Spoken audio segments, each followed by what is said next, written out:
नमस्कार। आज हम सब मिलकर ब्रह्मांड की एक बहुत बहुत बड़े रहस्य की गहराई में उतरेंगे। आखिर वो कौन सी अदृश्य ताकतें हैं जो हमारे ब्रह्मांड का भविष्य लिख रही हैं? आइए पता लगाते हैं। तो सीधा एक सवाल से ही शुरू करते हैं। हमारा ये जो पूरा ब्रह्मांड है, ये आखिर बना किस चीज़ से है? यकीन मानिए, इसका जवाब शायद चौंकाने वाला है। क्योंकि जो कुछ भी हम अपनी आंखों से देख सकते हैं या छू सकते हैं, वो असल में ब्रह्मांड का एक बहुत ही छोटा, ना के बराबर हिस्सा है।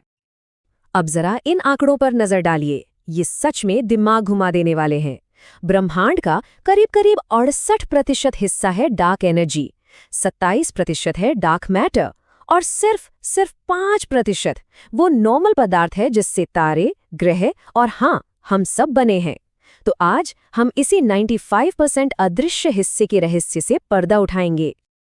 अच्छा, तो इस पूरे रहस्य को समझने के लिए हमारा सफ़र कुछ ऐसा रहेगा। पहले हम बात करेंगे उस ब्रह्मांड की जिसे हम देख पाते हैं। फिर हम देखेंगे कि कैसे पता चला कि कुछ तो गायब है। इसके बाद हम डार्क मैटर और डार्क एनर्जी के केस को समझेंगे और आखिर में देखेंगे कि इन दोनों के बीच चल रही जबरदस्त रस्साकशी का मतलब क्या है। तो चलिए अपनी पड़ताल की शुरुआत वहीं से करते हैं जो हमें पता है, जो जाना पहचाना है, यानी वो नॉर्मल मैटर, जो असल में हमारे ब्रह्मांड का बस एक छोटा सा कोना है। ये जो नॉर्मल मैटर है ना, इसी से वो सब कुछ बना है जिसे हम जानते हैं। अरबों खरबों तारे, हमारी शानदार आकाशगंगाएं, हमारे ग्रह और वो खूबसूरत नेबुला। मतलब आज तक वैज्ञानिकों ने अपनी सबसे ताकतवर दूरबीनों से जो कुछ भी देखा है, वो सब सिर्फ 5% है। बस इतना ही। और यहीं से असली कहानी शुरू होती है। ये बहुत दिलचस्प है। जब वैज्ञानिकों ने इसी 5% की गहराई से जांच शुरू की, तो उन्हें एक अजीब बात का एहसास हुआ। चीजें वैसी बिल्कुल नहीं थीं जैसी दिख रही थी। ऐसा लगा जैसे ब्रह्मांड गुरुत्वाकर्षण के हमारे जाने पहचाने नियमों को ही चुनौती दे रहा हो। अब एक बहुत बड़ा सवाल खड़ा हो गया। ये जो आकाशगंगाएं हैं, ये बिखर क्यों नहीं जाती? देखिए, जब वैज्ञानिकों ने आकाशगंगाओं के घूमने की स्पीड नापी, तो वो हैरान रह गए।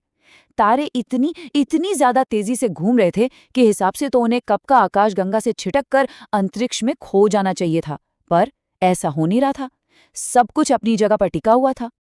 तो लीजिए, हमारे सामने एक बहुत बड़ी पहेली थी। आकाशगंगाओं में जितने तारे और गैस हम देख पा रहे थे, उनसे इतनी ग्रेविटी, इतना गुरुत्वाकर्षण बन ही नहीं सकता था कि वो इन तेज घूमते तारों को बांध कर रख सके। इसका इसका तो एक ही मतलब हो सकता था कि वहां कुछ और भी है, कुछ ऐसा जो हमें दिखाई नहीं दे रहा। अब इस कॉस्मिक मिस्ट्री, इस ब्रह्मांडीय पहेली को सुलझाने के लिए वैज्ञानिकों ने अपने पहले संदिग्ध को दुनिया के सामने रखा। एक ऐसा रहस्यमयी अदृश्य पदार्थ जो इस एक्स्ट्रा ग्रेविटी के लिए जिम्मेदार हो सकता था। और इसे नाम दिया गया डार्क मैटर। अब इसे डार्क यानी अदृश्य क्यों कहते हैं? क्योंकि ये लाइट के साथ कुछ भी नहीं करता, ना उसे सोखता है, ना छोड़ता है, ना ही रिफ्लेक्ट करता है। मतलब ये पूरी तरह से अदृश्य है। इसका वजूद हमें सिर्फ और सिर्फ इसके गुरुत्वाकर्षण के असर से पता चलता है। वही असर जो आकाशगंगाओं को एक साथ जोड़े हुए हैं। इसे समझने का एक बहुत अच्छा तरीका है। सोचिए कि डार्क मैटर एक तरह का कॉस्मिक ग्लू है, एक ब्रह्मांडीय गोंद। ये एक ऐसा अदृश्य ढांचा है जिसने पूरी आकाशगंगा को एक साथ चिपका रखा है। अगर ये न होता तो सब कुछ कब का बिखर चुका होता। और डार्क मैटर के होने का सबूत सिर्फ घूमती आकाशगंगाओं की स्पीड ही नहीं है। एक और बहुत बड़ा सबूत है, जिसे कहते हैं ग्रेविटेशनल लेंसिंग। होता यह है कि जब बहुत दूर की गैलेक्सी से लाइट हम तक आती है, तो रास्ते में मौजूद डार्क मैटर का जबरदस्त गुरुत्वाकर्षण उस लाइट को एक शीशे की तरह, एक लेंस की तरह मोड़ देता है। और इसी मुड़ी हुई लाइट से हमें पता चलता है कि वहां कुछ बहुत भारी और अदृश्य मौजूद है। ठीक है, तो डार्क मैटर वाले कॉस्मिक ग्लू ने आकाशगंगाओं को तो बचा लिया, लेकिन जैसे ही लगा कि एक पहेली सुलझ गई है, ब्रह्मांड ने हमारे सामने एक और भी बड़ा और सच कहूं तो और भी ज्यादा अजीब रहस्य लाकर खड़ा कर दिया। ये बात है 1990s के दशक के आखिर की। वैज्ञानिकों ने कुछ ऐसा खोज निकाला जिस पर यकीन करना मुश्किल था। देखिए, तब तक सब यही मानकर चल रहे थे कि बिग बैंग के बाद से ब्रह्मांड फैल तो रहा है, लेकिन ग्रेविटी की वजह से ये फैलाव धीरे धीरे धीमा पड़ रहा होगा, है ना? लेकिन जो दिखा वो इसका एकदम उल्टा था। ब्रह्मांड का फैलाव धीमा नहीं बल्कि तेज हो रहा था, और तेजी से।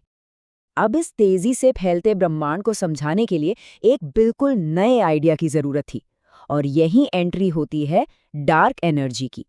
ये एक रहस्यमयी और प्रतिकारक, मतलब धकेलने वाली ताकत है। ये ग्रेविटी के खिंचाव के ठीक उल्टा काम करती है और पूरे स्पेस को, पूरे ब्रह्मांड को बाहर की तरफ धकेल रही है। इसे ऐसे समझिए, ये काफी आसान हो जाएगा।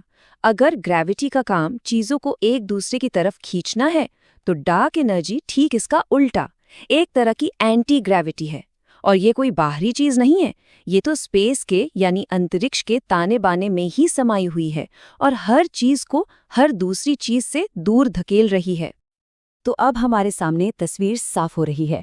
इस खेल में दो बड़े खिलाड़ी हैं और दोनों एक दूसरे के खिलाफ एक ब्रह्मांडीय रस्साकशी में लगे हुए हैं। एक तरफ है डार्क मैटर और दूसरी तरफ है डार्क एनर्जी, और हमारा पूरा ब्रह्मांड ही इन दोनों अदृश्य ताकतों का अखाड़ा बना हुआ है। और इन दोनों में जमीन आसमान का फर्क है, बिल्कुल ऑपोजिट है ये। एक तरफ है डार्क मैटर जो करीब 27% है, इसका काम है खींचना। ये चीजों को एक साथ खींचकर आकाशगंगाएं और बड़े बड़े स्ट्रक्चर बनाता है। और दूसरी तरफ है डार्क एनर्जी जो लगभग 68% पर हावी है, इसका काम है धकेलना। ये हर चीज को एक दूसरे से दूर धकेलकर ब्रह्मांड को फैला रही हैं। तो इस ब्रह्मांडीय मुकाबले का फाइनल स्कोर किया है? जैसा कि हम देख सकते हैं, डार्क एनर्जी ही असली विजेता है। ब्रह्मांड की कुल एनर्जी का 2/3 से भी ज्यादा हिस्सा इसी के पास है। ये सोचना ही कितना विनम्र बनाता है ना, कि इस पूरे ब्रह्मांड पर उन ताकतों का राज है जिन्हें हम न तो देख सकते हैं और न ही अभी तक पूरी तरह से समझ पाए हैं। तो सबसे जरूरी बात जो हमें समझनी है वो ये है, हमारे ब्रह्मांड का भविष्य, इसकी किस्मत वो ताकतें तय कर रही हैं जो हमें दिखती ही नहीं हैं। ये एक ऐसा खेल है जिसके नियम कुछ अदृश्य खिलाड़ी लिख रहे हैं। और ये सब हमें एक आखिरी और शायद सबसे बड़े सवाल पर लाकर छोड़ देता है। इस ब्रह्मांड का अंत कैसे होगा? क्या डार्क एनर्जी हमेशा के लिए जीत जाएगी और हर चीज को, एटम तक को, एक दूसरे से अलग कर देगी, जिसे वैज्ञानिक द बिग रिप कहते हैं? या फिर ब्रह्मांड बस फैलता ही जाएगा जब तक कि वो पूरी तरह से ठंडा, अंधेरा और खाली ना हो जाए, जिसे द बिग फ्रीज कहते हैं? इसका जवाब आज भी ब्रह्मांड के सबसे गहरे, अनसुलझे रहस्यों में से एक है।